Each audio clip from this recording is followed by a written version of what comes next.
UFC Fight Night Dern versus Rodriguez full card betting results. I ended up making 3.73 units profit on the night. I am up 6.03 units in October, 58.4 units all time.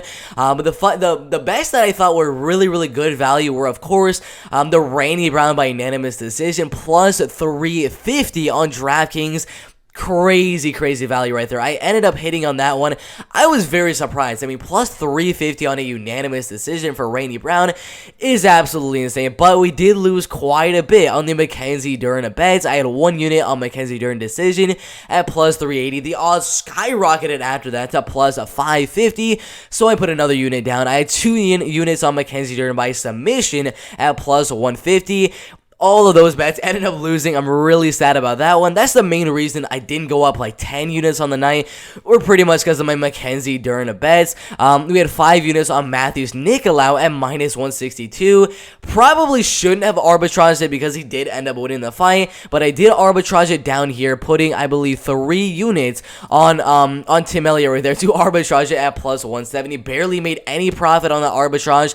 Probably should have just stuck with keeping that 5 units on Matthews Nicolau, because he did end up winning the fight. But I had 1 unit on a big parlay. This was my main parlay of the night. I was supposed to have Phil Halls on the parlay as well, but that fight did get canceled. But I had 1 unit on Steve Garcia, Randy Brown, Alexander Romanov, Chris Gutierrez, and Matthews Nicolau at plus 350. 1 unit on Maria Agapova at plus 130. I had that bet a long time ago. I missed out on good value on Maria Agapova because I did have her winning the fight. I just didn't bet on these better odds. I mean, she was at like plus 160, plus 170 at one point, but I still won the fight. It was a underdog bet that I did cash, but I wish I would have put a little bit more when the odds did get a little bit better, but overall I still won the bet. I had 1 unit on Chris Gutierrez, Steve Garcia parlay. I was supposed to have Phil Halls also on the parlay, but again, the fight did get canceled, so I only had those 2 at minus 115. A half unit on Chris Gutierrez by knockout prop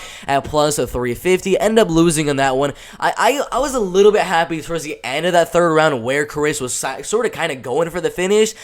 I think if he would have done that in like the 2nd and 3rd round, if he was really going for the finish, he probably would have been able to get the finish. But overall, I mainly did that bet for value. Plus 350 had a lot of value on it.